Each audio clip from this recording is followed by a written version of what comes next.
Hi there, my name is Arun Kapur. I am the co-owner of Wolverhampton Film Festival, and keep listening and stay tuned to Voice Out Podcast.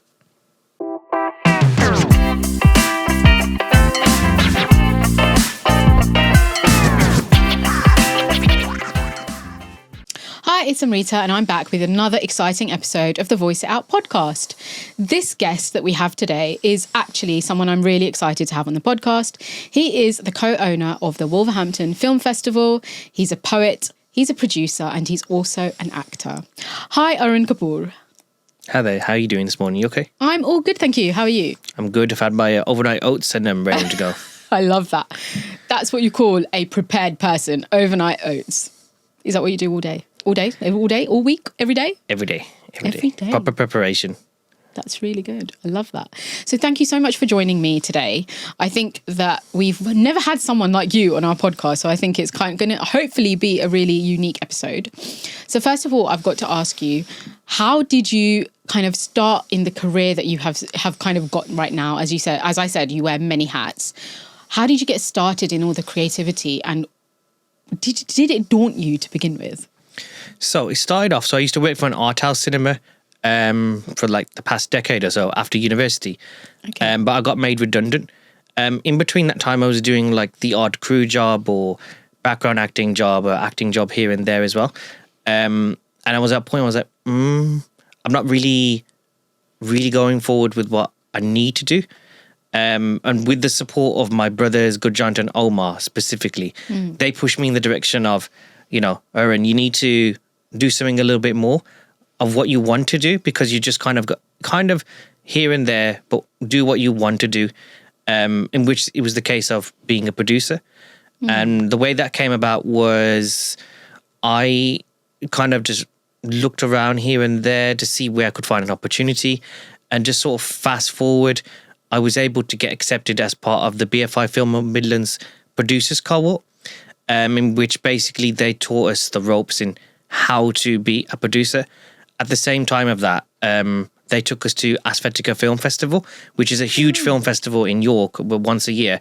And they essentially presented us to the festival and some of the writers that they'd brought in as these are the individuals to keep an eye out for in terms of being the next producers to work with. That all sounds so exciting. But at the same time, when you were looking for those opportunities initially, when you said, your brothers helped you kind of encourage you to go a bit further into your interest, did you ever feel like, oh my God, how am I going to get there? Or did you actively just be like, no, I'm going to do it, I'm looking everywhere? What kind of feeling did you have? I think it's very important to be transparent and never sort of paint things with rose-tinted glasses. And I could say from the beginning it was daunting. And even to this day, it still is daunting because, we're learning something new every day. You shouldn't be that person that thinks they're the smartest person in the room. You can always learn from someone else, guaranteed. And so at the beginning, again, super daunting. Still is to a degree now, but I feel a lot more confident because I myself as an individual, as a person first, I'm growing a lot more in terms of how I need to carry myself. So, for example, I'll learn from my brothers. We work very closely making our films. I'll work very closely and learn from people who are in far more senior positions and see how they go about their business as well, and just take notes here and there. Do you think, just you answering your question there, do you think that you are a lifelong learner? Because it certainly sounds that way. I think you learn every day. And if you're not wanting to learn every day, then you need to have a conversation with yourself. And it doesn't have to be grand gestures of learning X, Y, and Z, because everyone learns at different paces. Some people learn in particular manners. It's just giving yourself the safety and free room to learn at where you need to learn, the pace you need to learn, and what works best for you. Yeah, absolutely. Just to turn slightly to the mental health aspect of being a learner, do you ever find yourself kind of, even though you are learning, kind of getting to a place in your head where you're like, oh my God, this is just too much, or today I don't really want to show up? Because creative industries, I feel like, have to show up every day, even when they don't feel like it. It's one of those things where you can be like the weather in London at the moment or in the UK at the moment. It makes you feel so down about everything. How do you deal with those kind of things that you want to learn, but sometimes you might not be having a great day to take in whatever you want to learn? That's a great question. The thing is, with the creative industry, whether it's film, television, poetry, dance, or any form of art, again, it's full on. It's always full on, whatever way you learn it, because you might be a freelancer or you might be contracted from wherever you work. You have to put boundaries in place. So, for example, maybe doing consecutive 12-hour days in a row, but you need to make time for yourself. And this can be difficult. Sometimes you don't necessarily say no, as per se, but you put something in place so that your time is managed a lot more efficiently. So then if you are committed to doing an X amount of days, you know that you can put into place something for you where it's a time out. Not necessarily unlearning at that time, but you're allowing for the process of being able to learn with the time you have available, but then use the time you have available to take a step back as well. Without necessarily, no, I don't want to do this job. It's just finding the balance, and everyone has their own way of balancing. For example, I use an app called Time Tree, and I will put on this app. It's like a Google Calendar, a lot more simpler to use. I'll put every single job that I'm doing in this app, but I'll also put in the notes of it what other things I need to do, and so I can schedule when I can have a break. I'm not sort of expecting or hoping that, I'm going to have a break next Tuesday maybe after doing 6 days of work or 1 day of work, whatever. I've planned for that to happen. And if that does change, because like the weather in the UK, things change, you get more work or you lose work, because that's the reality of it. Yeah. You know how to feel prepared for it. And I think that's very key, is being able to prepare for whether it goes left or right. I love that, because that means you're scheduling in actual time for yourself. And I think that is for your mental health, because essentially I feel like time for yourself is you taking a break, and whatever that looks like for you. I think that is a really good tip, actually, that schedule in those breaks, right? Schedule into your schedule what you want to do to kind of wind down maybe, or just take a break between jobs. I think that's such a great tip. Thank you for sharing that. I wanted to ask you about your being a co-owner of the Wolverhampton Film Festival. How did that come about? So me and my brother Gurjan Singh of New Line Films, so he's got his own production company, which I want to mention as well. He's also from Wolverhampton as well. And so basically we were just going on a creative walk in Wolverhampton town. And he just looked at me and said, you know what, should we start a film festival? And I was just like, and then fast forward, we're like, yeah, let's do it. Rang my old man who worked for the cinema at the time, the local cinema, and saying that, look, we're going to do a festival. And for us, it was the first time doing something like this. So, we're learning where we can, learning the ropes and all that kind of stuff. Because the thing with Wolves, it's not synonymously known to have a big film scene, and a lot of people who are filmmakers, they go out the city. They go to Birmingham, they go to Manchester, they go to London, Cardiff, Leeds, Liverpool, and further abroad, just because, respectfully, there isn't anything there. So for us, it was a way of giving back to the city of Wolverhampton, and a way of bringing local filmmakers into a centralised hub where everybody can access, whether you're senior, whether you're entry level, or maybe you just have an interest in film. For us, it was a way of being able to give back to people and build a community from there. That's actually really interesting. But I just wanted to also ask you, what are your motivations, your personal motivations behind that? Because film festivals are hard work, as far as I know. And to start one up, I think is probably even harder than to just attend or be present during whatever the period is the film festival runs. So what are your personal motivations? What keeps you motivated in that role and with that festival? I think for me, on a personal level, it's knowing that we are collectively creating something that's not been done before. And something that could lead to people who are in attendance to feel inspired. Maybe they go make their own films, or maybe the majority of the time they are filmmakers and making their own films, and they connect with other filmmakers and they work together, and then just personally kind of trying to create a legacy in Wolverhampton for maybe someone to take on board and feel like, you know what, yeah, I can go do better for myself. That is actually really commendable. Congratulations for that. I think film festivals, whenever I've attended film festivals, is a great networking place. And not just that, you meet people who are kind of like-minded, especially if you are in a creative industry, right? You meet people who are like-minded, and you also meet people who have absolutely nothing to do with the industry and just want to attend, right? So I just wanted to ask you, as you said that Wolverhampton didn't really have, or doesn't really have, a film kind of scene, what do you think people feel about it now that you've started a festival?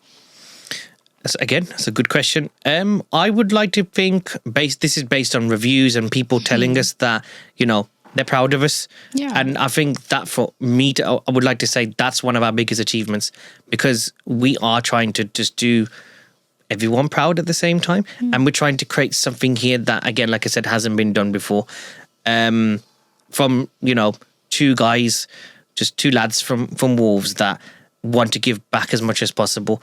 And if people are taking on board and enjoying the whole process alongside with us, then we're doing our objectives.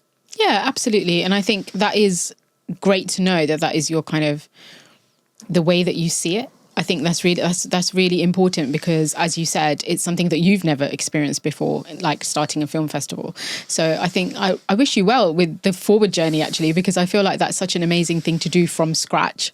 And not many people have the kind of gumption, to do that kind of thing. So congratulations to you and your brother for starting that. In terms of just generally film festivals, are there particular kind of themes that the film festival does, your film festival does, or is there something that you kind of change every year? Is there anything like that? So we tend to... I'm going to come back to this. So ask that question one more time, please. If you could just let me know, do you want to answer that though? Is that okay? Yeah, I'm happy to answer okay, cool. I'll rephrase it. One sec. Thanks, Shama, for putting the camera on me. That's okay. Okay, so I just wanted to ask you about the themes of the Wolverhampton Film Festival. Do you stick to the same themes? Do you have an overall theme, or do you have changing themes through the years? So we've had a few things here and there, but again, we're just trying to be accessible. So we have different genre categories like micro shorts, short films, documentaries, animations, and music videos, which we've kept throughout the years. Whereas this year, we've got the added incentive and bonuses of having full feature-length films, which will be for nominations only. We've got a few new categories as well, like Best Director, Best Film Noir, for example. So we're trying to keep it, again, universally appealed to everybody, and just to bring a little bit more in, so then there is room for more appreciation to come about.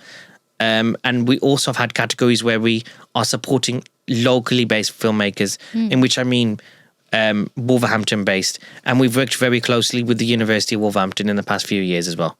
Oh, that's really exciting as well. Is that kind of bringing in students of maybe like film degrees or anything like that? So we work very closely with the film school, and we work with their students. So we've attended in-house with our team. We've done like a lecture or two. We have also hosted some of the festival at the film school as well. That sounds really good. But I was going to say, as a producer as well, because that's another hat that you wear. How does the film festival kind of play into your production hat? Because do you see the kind of entries that you get in a certain way, and do you think that helps you every year to kind of look at it from the production aspect? I would say pretty much so. So when it comes to films being selected, scheduled, that's done via our guest judges who come in each year. So they'll pick the films, and then we just overlook and say, right, okay, these are their selections. We will now program in accordance with what they've selected. But then as a producer, having got a little bit more experience and gaining more knowledge, to answer your question, I look at how every film has come in, and I'll look not just from one lens, I'll look from multiple lenses. I'll look at how does it sound? What does the color grade look like? What does the production design look like? How's the acting? Which you'll do anyway individually, but it's looking at it from a whole creative element, because there's a lot of great films out there. Yeah. And some of them could be very similar, some of them could be very different, but it's just trying to look as eagle-eyed as you can possibly in seeing where's the difference. Again, it comes down to the guest judges to pick the films, but as a producer, it's just being able to look at how they've gone about their business as an overall thing. And then we can also, depending on the information sent with the submissions, for example, how much have they spent as a budget? And we will possibly compare that budget to the film sent in and see how they've gone about. And sometimes it blows your mind because you see they've only had very minimal budget, but what they've given you is something that far exceeds that. And that shows the character of those filmmakers, that they've been able to be, work with what they've got. Yeah, absolutely. But so does that kind of help you when you're choosing projects? Let me start that again. Does that help you when you're kind of choosing which projects you want to produce? Because you obviously have the kind of the experience of looking at other filmmakers' lenses, which maybe other people might not, or other producers might not. So the producer, whether it's myself or anybody else with the same title, when it comes to picking projects they want to work on, they'll look at every element possible. They'll look at who's involved, if there are people involved already. Yeah. They'll look at how much budget's involved, if there's a budget. They'll look at the story of, does it align with you? Because that's an important thing as well. Does the story align with the producer? Because the producer, in that particular case, moving forward, is the one looking after the house. They're making sure every piece of furniture is in there. They're making sure everybody's happy. And those are some elements. But if that story that comes to you and you're not really comfortable with it, you are from the get-go, if you accept it, you're already compromising yourself. So you have to find a nice balance. You have to not look at it, what is given to you there. You have to kind of break it down, dissect it and see what's it going to look like in a year? What's it going to look like in 2 years? How's it all going to actually come together? So you're not necessarily just looking what's in front of you. Yeah. Because that'd be easy enough to do. Yeah. And you probably would say yes most of the time because it might be, for example, it might be the best story you've ever read. But is it feasible to make? Is it achievable? Like you could have a story that needs to be told, because there are a lot of stories need to be told. But say the individuals come to you and tells you, right, I don't have any money. Can you help me source that? Which is a part of a producer's responsibility to try and source funding if that's what they're asking of you. But it could be that they're asking that you break it down and you see how much it's going to cost. And it's just not achievable because you have time scales in place as well. Yeah. You could be asked at, I don't know, maybe in the middle of summer, you've got various projects on or you've got no projects on and it's just working or not working. So you have to, it's the whole time management thing. You have to work effectively with what you've got available as well. Yeah. The one thing you don't want to do is commit to somebody and say, yes, I can do it. And then all of a sudden it's like, no, I can't do it. Because then you're wasting somebody's time. Yeah, exactly. It probably doesn't look good on you either. No. To change your mind. I just want to touch on something else, another hat that you wear.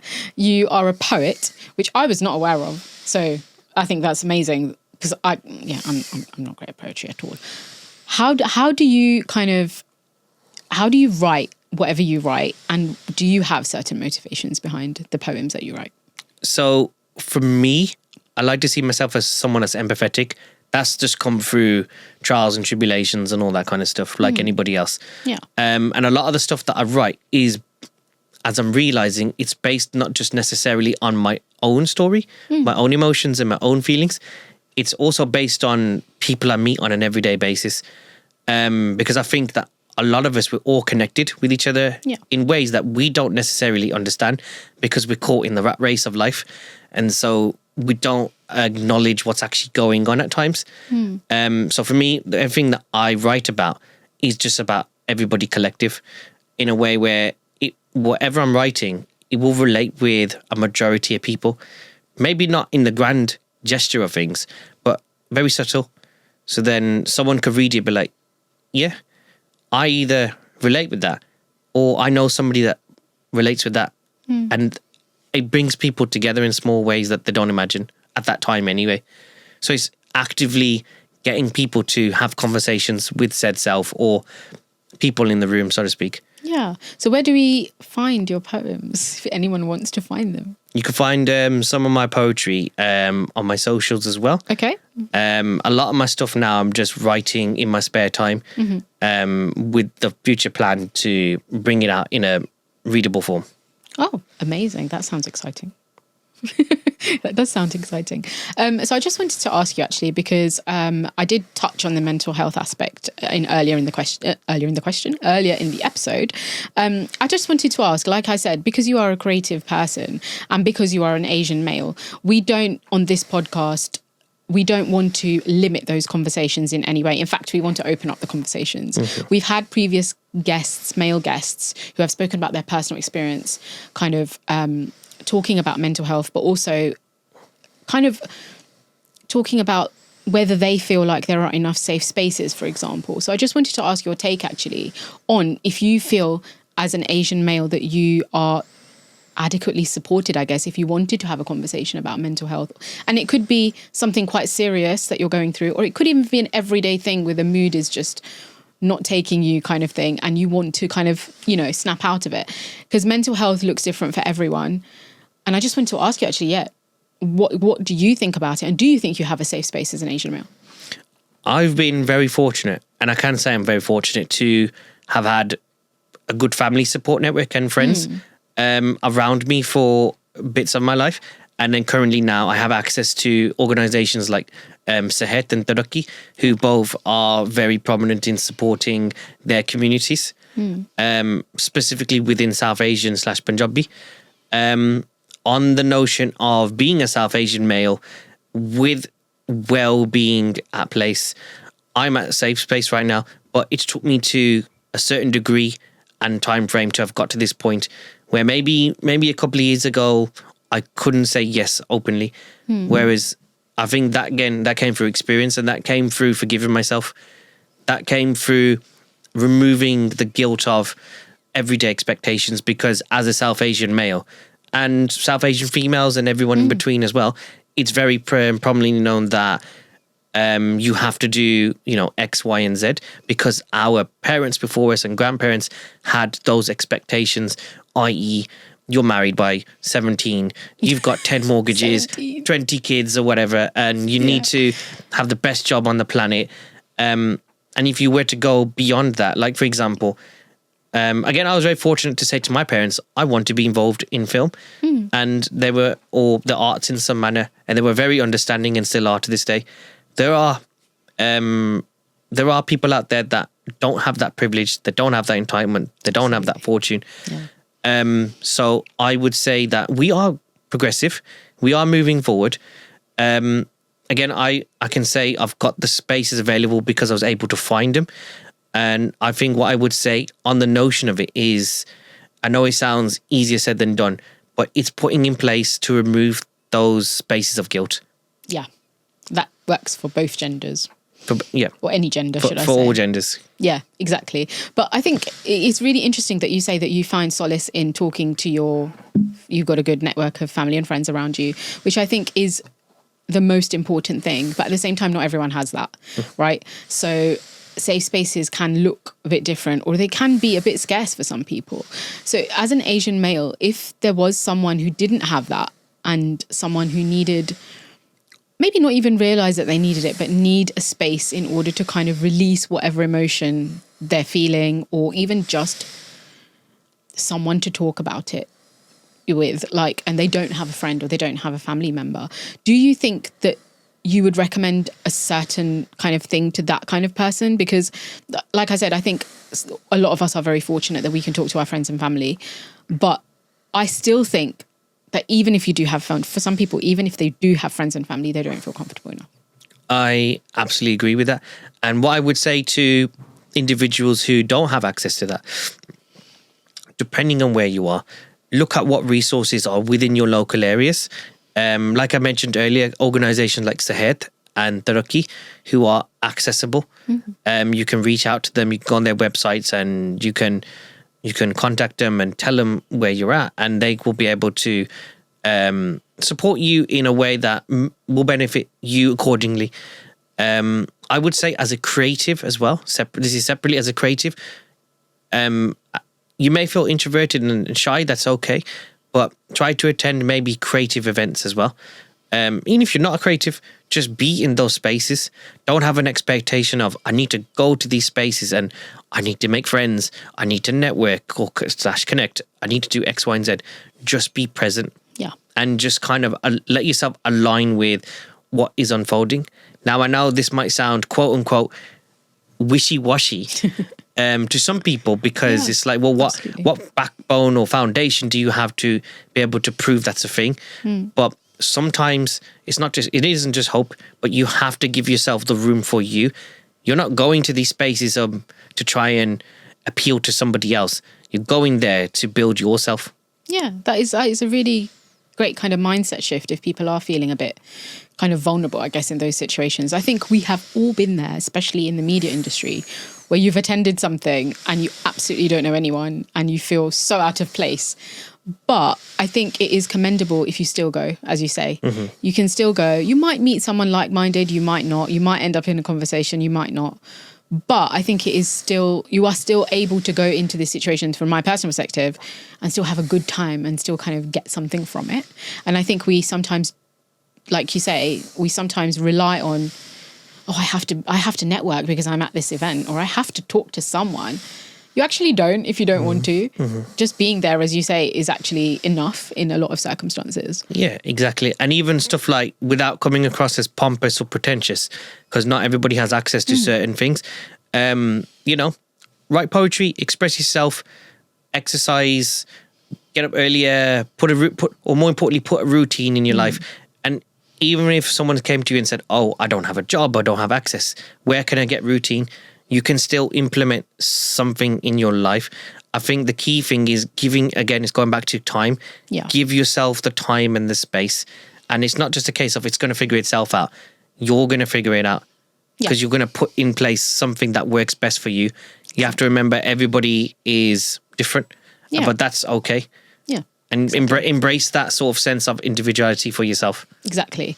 And I'm going to put a disclaimer to what you've just said, because I feel like even if you do put routines in, and as you said, you schedule some of your wind down or kind of low impact time, should I say, it's okay if you don't keep to it.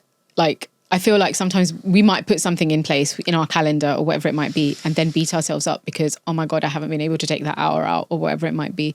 I think that kind of makes your mental health worse by putting pressure on yourself, which I know I have done, which is why I'm saying it. But I think at the same time, I think my message definitely off the back of what you've said is just be kinder to yourself at the end of the day. And whatever that looks like to you, like you say, whatever works, but being kinder to yourself as much as you are kind to other people is just as important, I would say. It's a big reflection of how you see yourself as well. Exactly. And I agree with your statement about if it doesn't necessarily work to the way you want to, that's okay. Yeah. I don't know, I can say that I've planned as much as humanly possible. And you know what? It's just not worked out. And I'm like, okay, Chal, no problem. Yeah. That's okay. But in the past, I would feel guilty about it. Exactly. Like, right, oh no, I've put myself on a pedestal here, and I've not matched to what I'm trying to do. Yeah. And I'll beat myself up about it. Yeah. Over time, I've learned to accept that, fine, it don't work like that. Maybe going somewhere. Maybe the train stops working because it's the UK. Maybe it's raining outside again. Maybe you don't feel great that day. Maybe you woke up and you thought, you know what? Nah, I don't want to socialize today. My battery's low. I need to recharge it. And that's a key thing as well. Yeah. Acknowledge what your body is telling you, because your body's a very, very complex thing. Yeah. But it's also very simple. It's literally telling you, listen, guy, just chill. Just listen to it. Just listen to it. Yeah. And that's something I've learned to do more so recently. Yeah. Where if my body's telling me, okay, not today. Like I like this whole grind culture. For example, I would openly say it's not necessarily the way you need to keep following to the full degree, because you're going to just burn out. Yeah. So yeah, be kinder to yourself. Simple as that. And then you being kind to yourself will allow you to be kinder to others, because you can't fill from an empty cup. Exactly. You've got to fill your cup first. So I just wanted to ask you, actually, just off the back of all this mental health conversation we're having, as an Asian male, I feel like Asian males have it quite hard mental health wise, because the expectations that society puts on them, or I guess British Asian communities put on them, is quite different to what females get, because females have their own thing. So I think, like, for me, if I was to say the expectations of like any males of my generation or even after me, is still that, you know, they've got to be the provider, they've got to be the breadwinner, they've got to be a good dad at the same time, they've got to be a good son, good husband, whatever it might be. Do you think that you kind of at any point got caught up in that when you were kind of going through your mental health journey? And if so, do you think that it is changing? I can say overall, I've been very fortunate to not have that, but I'm not just going to shy away from the fact that I have experienced it as well from different sources. Because we're such big communities, you can't avoid it.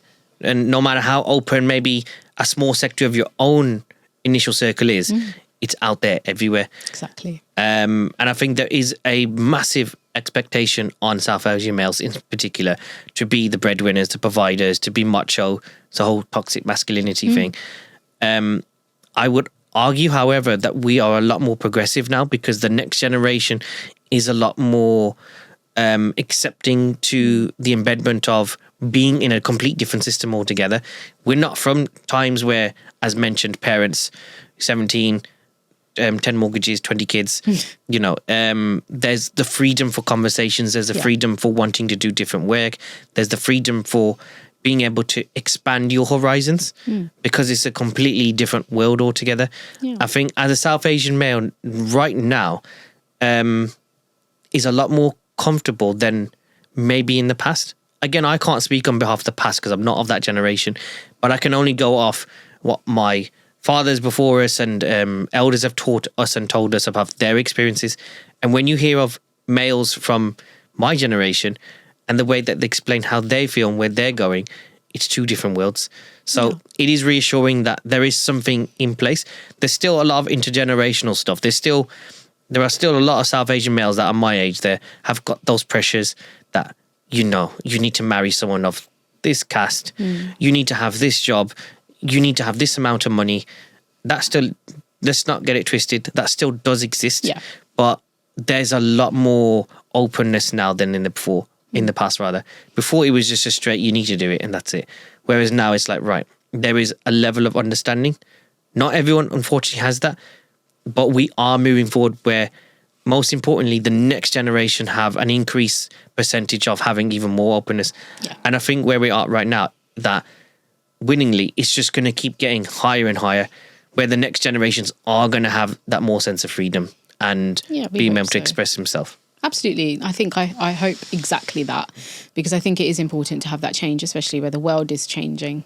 And also, hopefully, British Asian communities are opening up the conversation. I'm going to end it there for our this or that section. Thank you so much for sharing whatever you have. Okay, you can explain your answers if you want to, but you don't have to. So I'll leave that to you. Are you ready? I'm ready. Big party or small gathering?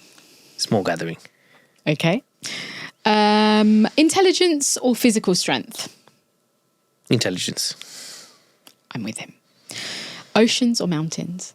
Oceans. Love it. Be known for innovation or for reliability? Reliability. Okay. Would you rather be invisible or invincible? Invisible. Fly on the wall type? Not necessarily. Okay. I don't need to be invincible because then everybody is going to come to me. And I want to be reliable, but I'm human. I can't be reliable all the time. Yes. And I'm just going to end up cracking.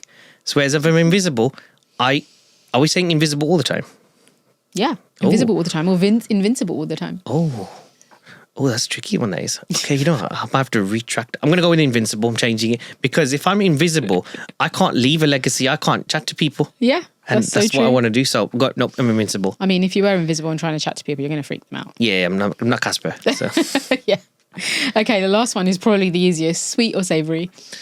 Savoury. Aha. Yeah. We have a savoury person. We love crisps. Same. Yeah. Love crisps. Thank you so much. That has been really lovely talking to you. And I really appreciate you taking the time to come on. Can you please share to the camera where we find you on socials? Yes. So to the camera, hello. So you can find me at Arun Kapur 0303 on Instagram. Again, I'll repeat that. That's Arun Kapur 0303. You can also find some of our production companies such as New Line Films and Pashmina Blue also on Instagram, as well as Wolverhampton Film Festival. There you go. So get following. That's all I'm going to say. Are there any final thoughts you have? Final thoughts, I would say, is just be yourself. I love that. It's so simple, but so powerful. Just be yourself in whatever state or whatever mood or whatever. Just be the person you are. Yeah. Don't worry about if you're liked or not to a full degree, because that's not really achievable. Just be enough of yourself that it's you, and that's okay. Full stop. I love that. Thank you so much for sharing it. So here I am signing out after another, as I said, exciting episode. Just want to say a quick shout out to DJ Shy Guy who composed our jingle, and I will be back soon with another episode. This is Amrita signing out. And remember, we don't want to keep it in. We want to voice it out. Bye.